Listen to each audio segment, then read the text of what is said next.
नमस्कार विद्यार्थियों, श्रीमती मौरी देवी तापड़िया कन्या महाविद्यालय जसवंतगढ़ के यूट्यूब चैनल पर एक बार पुनः मैं आपका हार्दिक स्वागत करता हूं। मैं प्रवक्ता चंद्र प्रकाश गुर्जर और आज की क्लास हमारी बीए द्वितीय वर्ष के छात्रों हेतु इतिहास विषय की होगी। तो आज हम पढ़ेंगे जो गयासुद्दीन तुगलक है, जो दिल्ली सल्तनत का सुल्तान होता है तुगलक वंश के तहत और जिसके द्वारा तुगलक वंश की स्थापना की जाती है। अब गयासुद्दीन तुगलक के द्वारा दिल्ली के तख्त पे सिंहासन पे बैठने के पश्चात किस तरीके के व्यापक सुधार किए जाते हैं, किस तरह की जो नीतियाँ अपनाई जाती है, गृह नीतियाँ अपनाई जाती है और क्या क्या बदलाव हमें जो उसके द्वारा देखने को मिलते, उसके बारे में आज हम चर्चा करेंगे। कल हमने चर्चा की थी जब खिलजी वंश की जो समाप्ति करके किस तरीके से गयासुद्दीन तुगलक द्वारा तुगलक वंश की स्थापना की जाती है और दिल्ली के सिंहासन को हासिल कर लिया जाता है। अब इसके द्वारा जो सिंहासन पे तख्त पे बैठने के पश्चात क्या क्या सुधार किए जाते, क्या क्या बदलाव किए जाते, उनके बारे में आज विस्तृत रूप से हम चर्चा करेंगे। तो सबसे पहले तो इसके द्वारा क्या किया जाता है, जो तुर्क अमीर थे, जो जिनका सत्ता में हस्तक्षेप रहता है और नासिरुद्दीन खुसरो द्वारा इनको जमकर पैसा बांटा गया और अन्य कई पद जो इनको दिए गए ताकि वह उसके पक्ष में रहे। तो सबसे पहले इसको क्या था, इनको जो तुर्क अमीरों को अपने पक्ष में करना, तो तुर्क अमीरों को अपने पक्ष में करने में इसको ज़्यादा समय नहीं लगा क्योंकि नासिरुद्दीन खुसरा जो एक हिंदू मुसलमान था, हिंदू से परिवर्तित मुसलमान था, भारतीय मुसलमान था, उसका विरोध था। लेकिन ये एक तुर्की था जो शुद्ध नस्ल का तुर्की था, तो इसे इस तरीके से ज़्यादा समस्या नहीं आई और इसने जो अमीरों का विश्वास हासिल किया और नासिरुद्दीन खुसरो द्वारा जिन पदों पे उनकी नियुक्तियां की गई थी अमीरों की, उन नियुक्तियों को इसने बरकरार रखा और उनका विश्वास जीतने में और जनता का विश्वास जीतने में ये यहाँ सफल हो गया। ये नीति इसके द्वारा अपनाई गई, इसने जनता और अमीरों का विश्वास सबसे पहले जीता।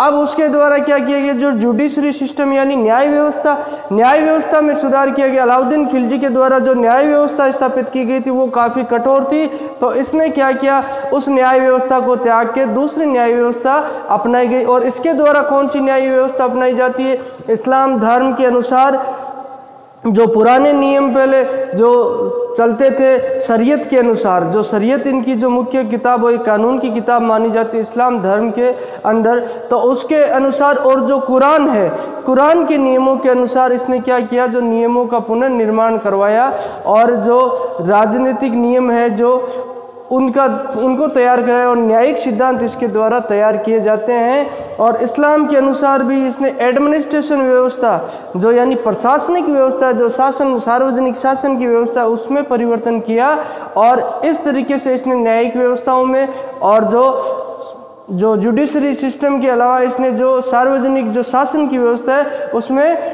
जो है परिवर्तन किया जाता है। और इस्लाम को मुख्य रूप से इसमें आधार माना जाता है, इस्लाम की जो मुख्य पुस्तक है कुरान को, और जो तुर्क शासकों के द्वारा पहले जो नियम कानून कायदे बनाए उनको आधार मानते हुए इसके द्वारा जो इसमें परिवर्तन कर दिया जाता है। अब इसने क्या किया, आते ही देखा कि जो खुसरो और मुबारक शाह के समय जिस तरीके से जो सैन्य कर्मचारी है, जो अधिकारी है, वो भ्रष्टाचार करने लग गए थे और अव्यवस्था का जो अराजकता का माहौल देखते हुए, तो इसने क्या किया, सबसे पहले भ्रष्टाचार पे अंकुश लगाने का कार्य किया। इसने भ्रष्टाचार के तहत अंकुश लगाने के तहत क्या क्या कार्य किए, इसने क्या किया, जो योग्य व्यक्ति थे उनकी नियुक्तियां की और उनको पदोन्नति दी। और उसके पश्चात जो मुख्यतः अधिकारियों का भ्रष्टाचार का कारण होता है इनका जो कम वेतन, तो इसने उनका वेतन भी बढ़ा दिया और भ्रष्टाचार करने वाले अधिकारियों के प्रति कठोर रवैया इसने अपनाया। इस तरह के भ्रष्टाचार पर इसने सबसे पहले इस क्षेत्र में उसने सुधार किया। उसके पश्चात राजकोष, जो मैंने पहले बताया, राजकोष जो खाली हो चुका था नासिरुद्दीन खुसरो शाह और मुबारक शाह के समय, जो जिस तरीके से सिंहासन उनके द्वारा हासिल किया, उस वक्त लोगों का विश्वास और जीतने के लिए उसने जो भरपूर धन पानी की तरह बहाया और कई तरह के भेंट उपहार अमीरों को और कई लोगों को दिए। तो निजामुद्दीन औलिया को जो कल हमने पढ़ा है ना, जो उसके द्वारा खुसरो शाह के द्वारा जो अंतिम खिलजी शासक है उसके द्वारा दिया जाता है दाग। तो इसने क्या किया, सबसे पहले जो वो धन पैसा बांटा गया था उस पैसे को वापस एकत्रित करना शुरू किया। और एकत्रित करने के लिए कई लोगों को तो इसने डरा धमका कर पैसा वापस ले लिया कि वो अच्छी बात नहीं है, और सैनिक कार्रवाई का जो दिखाते हुए रौब की सैनिक कार्रवाई यहाँ पे की जा सकती है, भय दिखाते हुए। तो और कुछ लोगों को समझा बुझा कर इसने पैसा इकट्ठा कर लिया। हालांकि निजामुद्दीन औलिया के जो केस में इनके द्वारा वो पैसा वापस 5 लाख टका की भेंट नहीं ली जाती है, और क्योंकि निजामुद्दीन औलिया द्वारा वो पैसा गरीबों में बांट दिया जाता है। तो उसके पश्चात भ्रष्टाचार पे रोक लगाई इसने और राजकोष को भर लिया। उसके पश्चात जो कृषि क्षेत्र में इसके द्वारा जो सुधार किए गए वो बहुत ही व्यापक थे। बड़े स्तर पे इसने कृषि क्षेत्र में सुधार किया, और इसने ये माना कि जो अलाउद्दीन खिलजी की जो राजस्व व्यवस्था थी कृषि में, उससे किसान काफ़ी परेशान हो रखे थे और किसानों ने जो अपना व्यवसाय छोड़ने शुरू कर दिया था। तो इसने ऐसे सुधार किए जिससे किसानों के हितों का भी ध्यान रखा जाए और जो राजस्व को भी बढ़ाया जाए। और इसके द्वारा क्या किया जाता है, राजस्व लगान न बढ़ाने की बजाय इसके द्वारा ये नीति अपनाई जाती है कि कृषि क्षेत्र को बढ़ाया जाए। ज़्यादा से ज़्यादा जो बंजर भूमि पड़ी है उस बंजर भूमि को कृषि योग्य कर दिया जाए, ताकि उससे जो राजस्व अपने आप अत्यधिक आने लगेगा। और उसके द्वारा सिंचाई परियोजनाएं कई जगह जो नहरों का निर्माण करवाया जाता। और दिल्ली सल्तनत का प्रथम शासक था जिसके द्वारा नहरों का निर्माण करवाया गया और सिंचाई पर व्यापक ध्यान इसके द्वारा दिया गया। अब इसने जो रेवेन्यू कलेक्शन का सिस्टम है, राजस्व वसूल करते कृषि क्षेत्र से ही आय होती है राजा को, तो उसमें क्या किया, लगान वसूल करने वाले जो कर्मचारी थे ना, उनको पहले अलाउद्दीन खिलजी के समय क्या होता है, अलाउद्दीन खिलजी के समय उनको नगद वेतन देना शुरू कर दिया जाता है। तो इसने वो प्रथा बंद कर दी, नगद वेतन नहीं मिलेगा आपको, तो उसके बदले में क्या मिलेगा, तो उसके बदले में आपको जो राजकीय भूमि अनुदान में दे दी जाएगी जिसका आपको कोई कर नहीं चुकाना है, और उस भूमि से आप अपना गुजारा कीजिए और राजस्व जो कलेक्शन करने का, जो राजस्व एकत्रित करने का कार्य यथावत करते रहिए। इस तरीके की इसने व्यवस्था की। और जो लगान वसूल करने वाले जो अधिकारी थे उनको 2 तरह की रियायतें मिलती थी। एक हक ए खोती, जिसे हक ए इख्तियार भी कहा जाता है। आपकी पुस्तक में हक ए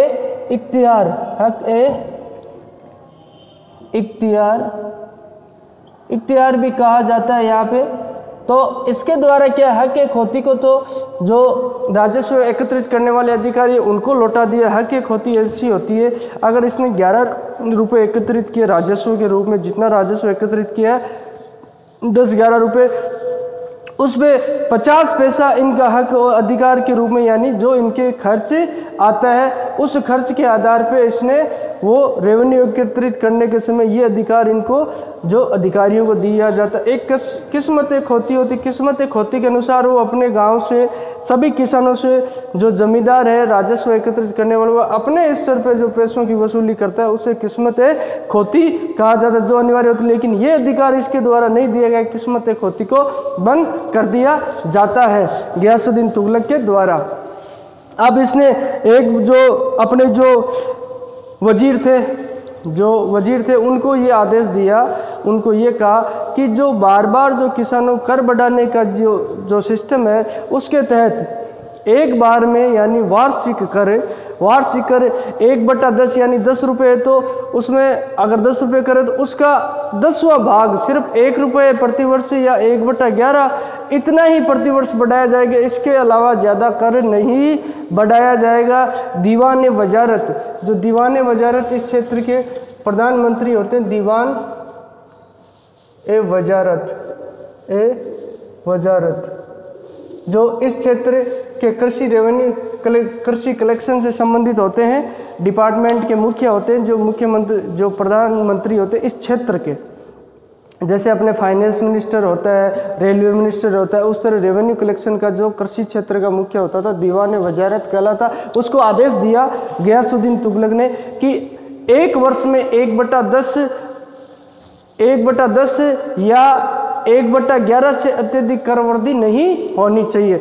अब इसने रेवेन्यू कलेक्शन में जो पुरानी बटाई प्रथा थी। बटाई प्रथा और नस्क प्रथा, बटाई और नस्क प्रथा के बारे में मैं थोड़ा सा यहाँ बताऊंगा आपको। बटाई जैसे खेत में जो उपज होती है उसमें आज भी बंटवारे के आधार पर लोग कई खेती करते हैं, तो वो बटाई प्रथा तय होती है कि राज्य का हिस्सा इसमें कितना होगा और इसका किसान का हिस्सा कितना होगा। और नस्क प्रथा के तहत पहले से, जिसे कनकूत भी कहा जाता, पहले से आंकलन लगा लिया जाता था कि 10 क्विंटल अनाज होगा, जिसके तहत आपको जो जितने 3 क्विंटल 4 क्विंटल यहाँ कर के रूप में देना होगा वह उपज होने से पहले ही अंदाज लगा लिया जाता था। उसे नस्क प्रथा कहा जाता है।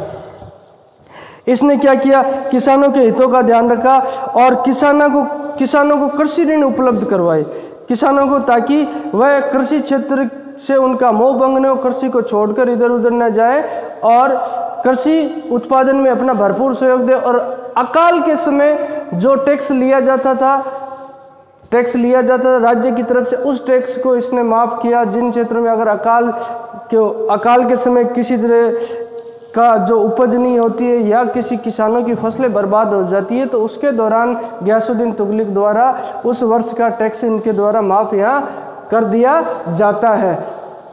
ये बात मैंने पहले ही बताई आपको कि राज्य की आय बढ़ाने हेतु उसने क्या किया, करों में वृद्धि नहीं की, उसकी बजाय उसने कृषि क्षेत्र में वृद्धि की ताकि राज्य की आय स्वतः ही बढ़ जाए। उसके द्वारा कई तरह के जो बागान भी लगाए गए और ये उसके द्वारा मुख्य सुधार किए। अब करते हैं सिंचाई हेतु नहरों का निर्माण, और ये मैंने बता दिया पीछे भी शायद आपको। दिल्ली सल्तनत के तहत जो मुख्य सम्राट था, पहला सम्राट था जिसके द्वारा नहरों का निर्माण सिंचाई हेतु किया जाता है।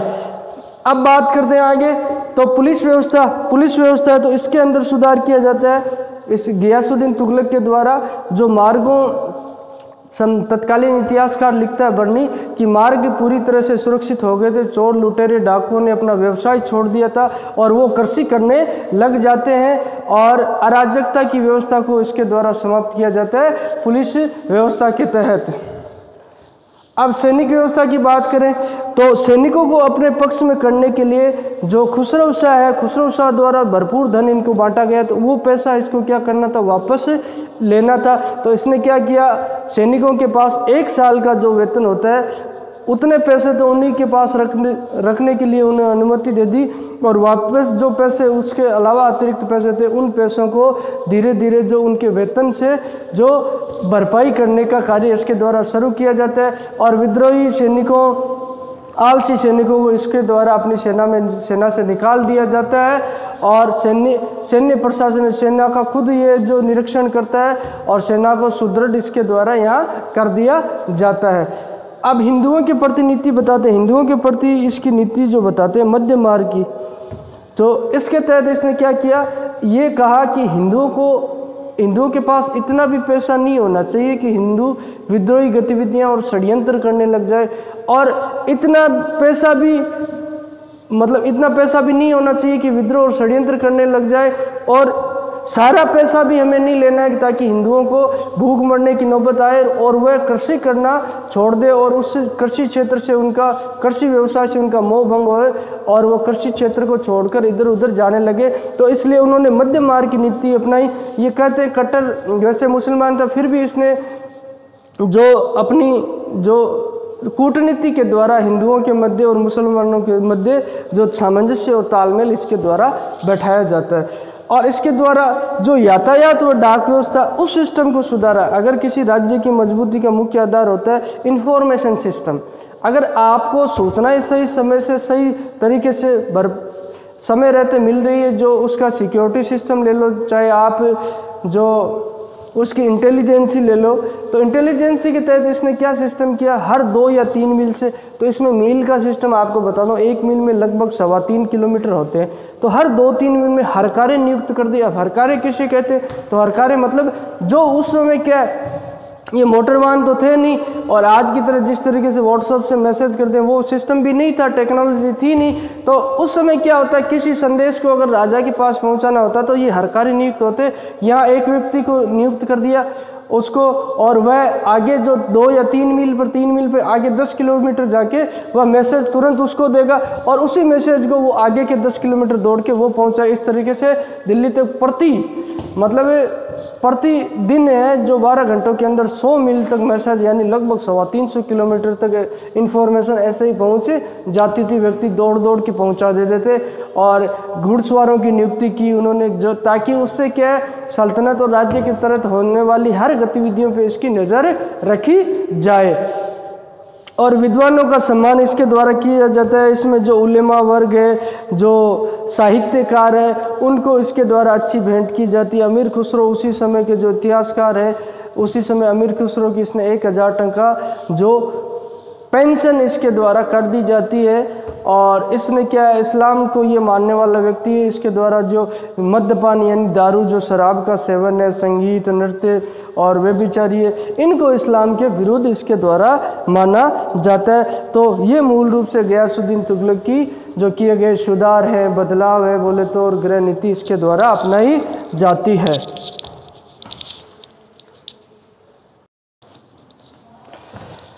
तो आज विद्यार्थियों हमने जो गयासुद्दीन तुगलक है उसके द्वारा तख्त सिंहासन पर बैठने के पश्चात किस तरह के जो कार्य किए जाते हैं, सुधार किए जाते हैं बोले तो, बदलाव किए जाते हैं, और किस तरह की नीतियों को अपनाया जाता है, पॉलिसी जो उसके द्वारा अपनाई जाती है, उनके बारे में हमने जाना है। और हम पहले पीछे की क्लास में हमने पढ़ लिया गयासुद्दीन तुगलक द्वारा किस तरीके से सिंहासन को हस्तगत किया जाता है और सिंहासन पर अधिकार किया जाता है, तुगलक वंश की स्थापना कर दी जाती है। उसके पश्चात सिंहासन पर बैठने के पश्चात उसका जो कार्यकाल रहता है 1320 ईस्वी से 25 ईस्वी, उन 5 वर्षों के दौरान उसके द्वारा कौन कौन से कार्य किए जाते हैं, किस तरीके के व्यापक सुधार किए जाते हैं। और मुख्यतः पूछा जाए तो आपको कृषि क्षेत्र में सबसे ज़्यादा सुधार इसके द्वारा किए जाते हैं। तो ये हमारी आज की क्लास यहीं समाप्त होती है। आज इसके बारे में हमने पढ़ लिया और कल की क्लास में हम गयासुद्दीन तुगलक द्वारा किए गए जो विजय अभियान है, सैनिक अभियान है, उनके बारे में हम पढ़ेंगे। तो उम्मीद करता हूँ आपको अच्छे से समझ में आएगा। और किसी तरह की समस्या हो, शंका हो तो आप निसंकोच पूछ सकते हो। जो व्हाट्सएप का ग्रुप का प्लेटफॉर्म है आपके पास, उसके माध्यम से आप पूछ सकते हो और बेहतर संवाद रहेगा अपने मध्य। और अध्ययन में अगर आपकी रुचि रहेगी, आपके द्वारा क्वेश्चन पूछे जाएंगे तो मुझे भी अच्छा लगेगा और पढ़ने और पढ़ाने का अत्यधिक जो आनंद यहाँ आएगा अपने को। तो इस तरीके से ये इसके बारे में हम समझ लिए। तो अपने जो ये भी आप ध्यान रखा करो, अपना जो ये जो चैनल है, यूट्यूब चैनल है कॉलेज का, उसको सब्सक्राइब जिसने नहीं कर रखा है वो सब्सक्राइब कर ले, ताकि नोटिफिकेशन आपको समय समय पे मिलते रहे। और वीडियो को आप जो प्रतियोगिता परीक्षा की दृष्टि से आपके जो मित्र हैं, भाई है जो तैयारी कर रहे हैं, उन तक भी पहुंचा सकते हो। इसको ज़्यादा से ज़्यादा शेयर कर सकते हो और इसको लाइक भी कर दिया करो। तो आज की क्लास के लिए इतना ही और इसके लिए बहुत बहुत धन्यवाद।